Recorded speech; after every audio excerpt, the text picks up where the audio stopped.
ETF index mutual funds నేర్చుకుని stock మార్కెట్లో రాణించాలనుకుంటున్నారా? వెంటనే ఈ నెంబర్కి కాల్ చేయండి. నమస్తే రమ్మగారు. నమస్తే జయ. రమ్మగారు, మీరు ఎప్పుడు మనం చాలా కథలు చెప్పుకున్నాం. తెలివి తక్కువ కోడళ్ళు, తెలివి తక్కువ అబ్బాయిల గురించి, ఇలా డిఫరెంట్ ఫన్నీ స్టోరీస్. అయితే తెలివి గల్ల వాళ్ళ గురించి మాట్లాడుకుందాం. తెలివైన కోడళ్ళు. తెలివి గల కోడళ్ళు కథ. అంటే ఇదివరకు ఒక కోడళ్ళ కథ చెప్పాను. నలుగురు కోడళ్ళలో ఎవరెవరికి ఏం పనులు ఇవ్వాలి, అలాంటిది ఒక చందమామ కథ చెప్తాను. ఒక ఊళ్ళో ఒక భార్య భర్త పెద్దవాళ్ళు ఉన్నారు. వాళ్ళకి ముగ్గురు అబ్బాయిలట. ముగ్గురు అబ్బాయిలు అయితే వీళ్ళు బాగా పెద్దవాళ్ళు అయ్యాక కొడుకులకి పెత్తనం అప్పచెప్పేశారు. అప్పచెప్పేశాక ఈ ముగ్గురు భార్య భర్త, ఈ ముగ్గురు ఉండి ముగ్గురు కొడుకులు కోడళ్ళు అంతా ఓచోటే ఉండి తెగ కీచులాడుకుని కొట్టుకు చచ్చి ఎంతసేపు పోట్లాడుకునేవాళ్ళు. నువ్వంటే నువ్వు, నేను ముందు చేశానంటే నువ్వు ముందు చేసావు, నేను ముగ్గేసానంటే నువ్వు చుక్కలు పెడతావా, ఇలా ఏవో అక్కర్లేని మాటలు అనమాట. కొట్లాడుకుంటుంటే ఈ పెద్దవాళ్ళకి విసుగు పుట్టింది. ఇలా కాదు, ఎవరిది వాళ్ళకి పంచిచ్చేద్దాం. అదేమో పెద్ద ప్రాంగణం, 3 వాటాలు ఇల్లు, ముగ్గురు కొడుకులకి 3 వాటాలు చేసేద్దాం ఇల్లు. అక్కడి నుంచి మనకి ఏవో చిన్న పంచ వేసుకుని మన దారిని మనం ఉందాం, మనకు అవసరమైనవి పిల్లలు చూస్తారు అని మాట్లాడుకున్నారు. కొడుకులు చక్కగా కలిసే ఉండేవాళ్ళు. కోడళ్లతో వచ్చింది తంట. అక్కడి నుంచి ఏమైంది, ఏం చేశారు, ఆ పెద్ద ప్రాంగణంలో 3 వాటాలు చేశారు ఇంటిని. 3 వాటాల్లో ముగ్గురు ఉండేవాళ్ళు, ముగ్గురు కొడుకులు, ముగ్గురు కోడళ్ళు. అక్కడి నుంచి ఆ భార్య భర్త అమ్మ నాన్న మాత్రం ఓ చిన్న ఇల్లు వాకిలి, ఓ చిన్నది పర్ణశాలలాగా ఏర్పరిచి, పెద్దవాళ్ళకి ఎంత కావాలి, ఏముంది, పడుకుందుకు మంచాలు, కాస్త వంట వండుకుందుకు ఏదైనా, ఓపిక లేకపోతే ఏదో కోడలు కూర నారో చేసి పెట్టేది, అత్తగారు వేడిగా అన్నం వండుకునేది, అలా ఏదో ఏర్పరచుకున్నారు. అయితే ఏమైంది, వీళ్ళు ముగ్గురులో మళ్ళీ పెద్ద ఆవిడికి ఆఖరి ఆవిడికి చచ్చేలా తగదా వచ్చింది. ఒకసారి వచ్చేసరికి వాళ్ళిద్దరు మాట్లాడుకోవడం మానేశారు. మాటలు మానేశారు, ఇచ్చిపుచ్చుకోవటాలు లేవు, మాటలు లేవు. ఇద్దరు కలిసి ఒకళ్ళ మీద ఒకళ్ళకి చెప్పుకోవాలంటే ఎవరికి చెప్పాలి, మధ్యలో ఉన్న కోడలికి చెప్పేవాళ్ళు. ఏమైనా చేసినా మధ్యలో కోడలికే వచ్చేది, ఇచ్చేవాళ్ళు. వాళ్ళు కొట్టుకుంటూ ఉండేవాళ్ళు. అయితే ఎలా ఉండేదంటే, ఎవరైనా ఒకళ్ళు ఒక వస్తువు చేయించుకుంటే రెండో ఆవిడ అది వినేసి గోడకి చెవులా నుంచి వింటాం, వినేసి మగుడితో చెప్పి నాకు కూడా అలాంటిదే కావాలి, అది 5 తులాలు పెట్టి తెచ్చుకుంటే నాకు 6 తులాలు కావాలి, అది ఇంతకీ వెండి కంచం కొనుక్కుంటే నాకు ఇంకొంచెం పెద్ద వెండి కంచం కావాలి, వాళ్ళ కంచంలో ఓ బంగారు పువ్వు ఉంటే నా కంచంలో 2 బంగారు పువ్వులు ఉండాలి, ఇలాగా తంటాలు పడుతూ ఉండేవాళ్ళు. సరే, నడుస్తూ ఉంది ఇలాగే కొట్టుకుంటూ తిట్టుకుంటూ. మధ్యలో ఆవిడ మాత్రం వీళ్ళిద్దరితోటి బాగానే ఉండేది. ఇద్దరు ఈవిడ చెవులు నింపుతూ ఉండేవాళ్ళు అనమాట రెండో కోడలికి. అయితే అత్తగారి మెళ్ళోనట 3 పేటల మంచి బంగారు నగ ఒకటి ఉంది. ఆవిడ మెళ్ళో లావుపాటి వస్తువు అనమాట. అయితే మామగారు అన్నారట, ఏమే అన్నీ పనిచేసాము, మనక ఆడపిల్లలు లేరు, అమ్మాయిలు ఉంటే పోనీ తల్లి బంగారం ఆడపిల్లకి వెళ్తుందని.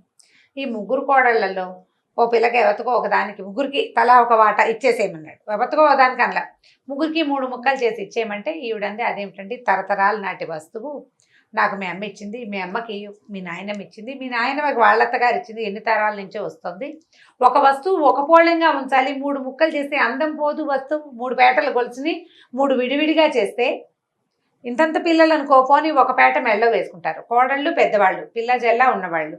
ఆ ఒక్క గొలుసు వేసుకుంటే ఏం బాగుంటుంది, చూస్తాను వీళ్ళ ముగ్గురులో ఎవరు బాగా బుద్ధిమంతురాలు అనిపిస్తే వాళ్ళ మెళ్ళో వేస్తానండి ఈ వస్తువు అని. ఇది ఆఖరి కోడలు వినేసింది.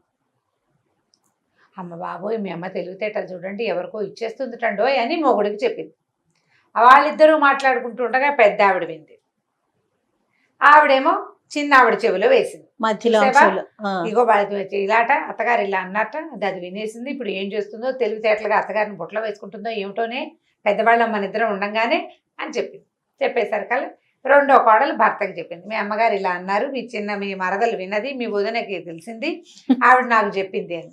వాళ్ళ ఆయన భర్త ఏమన్నాడు, ఏముంది, నువ్వు కూడా నీ తెలివితేటలు చూపించి నీకే వస్తుందేమో చూడు, తెలివిగా వ్యవహరించి గొలుసు సొంతం చేసుకో అన్నాడు ఆయన నవ్వుతూ. భార్య తెలివి కలదని ఆయనకు తెలుసు అనమాట. సరే, అక్కడి నుంచి ఏమైంది, ఇది ఎప్పుడైంది, సంక్రాంతి పండగ తర్వాత అయింది. సంక్రాంతి తర్వాత రావాల్సిన పండగ ఏమిటి, ఉగాది. సరే, ఏమనుకున్నారు, ఉగాది పండగకి బాగా పిండి వంటలు చేసి పెట్టి అత్తగారిని లైన్లో పెట్టుకోవాలి. ఇక నుంచి అత్తగారి మనసు గెలుచుకునే వ్యవహారం చేయాలి వస్తువు కోసం. మామూలుగా శాస్త్రానికి ఏం చేయాలో పెద్దవాళ్ళకి అది చేస్తున్నారు, చుట్టుపక్కల వాళ్ళు గడ్డి పెట్టకుండా చేస్తున్నారు. కనీసం అదే ఏదో ఒకటి ఇప్పుడు కేర్ఫుల్గా చేయాలి. సరే, ఏమనుకున్నారు, నేను రకరకాల పిండి వంటలు వండుదాం అనుకున్నారు.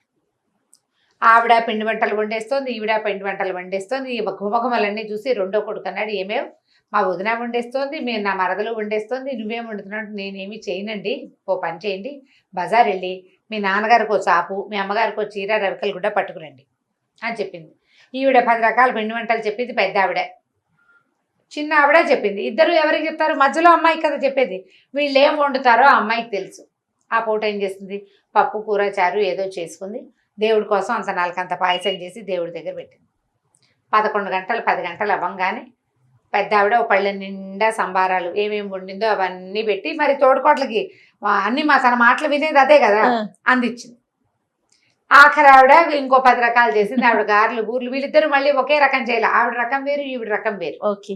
2 రకాలు వచ్చాక ఆ 2 పళ్ళాలు జాగ్రత్తగా చూసుకుని ఈమెను ఏం చేసింది, వీళ్ళు చేసింది ఆఖరి ఆవిడ దాంట్లోంచి కొన్నెత్తి పెద్ద ఆవిడకి ఇచ్చింది. పెద్ద ఆవిడ దాంట్లో ప్లేట్లోంచి కొన్నెత్తి చిన్న ఆవిడకి ఇచ్చింది. అంటే అవి 2 పదార్థాలు తను చేసినట్టు సినిమా ఇచ్చింది. ఓ. ఇంకా పళ్ళల్లో కొన్ని వస్తువులు ఉన్నాయి కదా, సరే మొగుడు భార్య భర్త తిన్నారు, పిల్లలకి ఏదో పెట్టారు. జాగ్రత్తగా ఈ ఆవిడవి ఈవిడివి 4 వస్తువులు ఒక పళ్ళెంలో అమర్చుకుని తను చేసిన పాయసం ఓ కప్పులో పెట్టి చీర చాపు చేత్తో పుచ్చుకుని వెళ్ళింది. ఈ లోపల పెద్ద కోడలు సామాన్లు పట్టుకొచ్చి స్వీట్లు హాట్లు అన్నీ పట్టుకొచ్చి చేసినవన్నీ పళ్ళెల్లో తెచ్చి అట్టహాసంగా అత్తగారు కప్పచెప్పింది, దండం పెట్టి వెళ్ళిపోయింది. ఆఖరి కోడలు మొత్తం పట్టుకొచ్చింది. సరే ఈ మధ్యలో కోడలు వెళ్ళాక పళ్ళెం పట్టుకొచ్చి అక్కడ పెట్టింది. చీర చాపు భర్తతో సహా వెళ్ళి అత్తగారికి మామగారికి బట్టలు పెట్టి ఆశీర్వదించమని కాళ్ళకి దండం పెట్టి, అత్తగారు చీర చాపు చూసుకుని, అబ్బో ఎంత మంచి రంగే, నెమలికంఠన్ రంగు ఎంతో బాగుందండి, మీ అబ్బాయి తెచ్చాడు అత్త నీకోసం, నీకు ఈ రంగు ఇష్టమని ఈ రంగు తెమ్మన్నాను, అందుకే మావయ్య కూడా అత్త కోడళ్ళంచు పంచి తెప్పించాను. పెద్దవాళ్ళు ఆఖరి వాళ్ళు స్వీట్లు చేశారు కానీ బట్టలు తెల, ఈవిడ బట్టలు తెచ్చింది. సరే దండం పెట్టాక అత్తగారు అంది, మా అమ్మాయి నీకు ఎంత చక్కటి బుద్ధి, నీకు మంచి రంగులు ఎన్నిక చేసావని మెళ్ళ నుంచి గొలుసెత్తి కోడలు మెళ్ళ వేసేసింది. వేసేసాక కాసేపు కూర్చున్నారు. అత్త మావకి దండం పెట్టి చిన్న కోడలు వెళ్ళిపోయింది. రెండో కోడలు మావగారు అన్నాడు, ఏమే పెద్దది ఇంత పళ్ళె నిండా స్వీట్లు తెచ్చింది, చిన్నది ఇంత పళ్ళె నిండా స్వీట్లు తెచ్చింది, వాళ్ళిద్దరికీ ఇవ్వలేదు, చీర చాపు తెచ్చిందనా దీని మెళ్ళో వేసావు అన్నాడు. కాదండి, దీనికి పొదుపు పొట్లని తెలుసు, తెలివి ఉంది దీని దగ్గర, వస్తువు కాపాడుకునే గుణం ఉంది, అందుకని ఇచ్చానండి. ఏం గుణమే, వాళ్ళిద్దరూ వండారు, ఇది బజార్ నుంచి డబ్బులు పెట్టి తెప్పించింది, పైగా పళ్ళ నిండా స్వీట్లు తెచ్చింది, దీని తెలివి ఎక్కడ కనిపెట్టావు నువ్వు అన్నాడు ఆయన. అయ్యో మీకు అర్థం కాలేదండి, ఆ పళ్ళెము ఈ పళ్ళెము ఈ పళ్ళెము 3 పళ్ళాలు వరుసగా పెట్టండి మీకు అర్థమవుతుంది అని. బాగా చూశాక మామగారికి అర్థమైంది, ఈ మధ్య కోడలు తెచ్చిన పళ్ళెల్లో సగం వస్తువులు పెద్ద కోడలు చేసినవి, సగం వస్తువులు చిన్న కోడలు చేసింది. తను ఏం చేసింది, తను చేసింది ప్రత్యేకంగా వెండి గిన్నెలో అంత పాయసం, అంతే అంతే. హాయిగా ఇంట్లో పనులు చేసుకుని స్థిమితంగా ఉంది. బట్టలు ఎక్స్ట్రా, పెద్దవాళ్ళకి బట్టలు పెట్టింది, పండగ నాడు బట్టలు పెట్టింది, పెద్దలకు పెట్టినట్టు ఫలితం బాగుంది.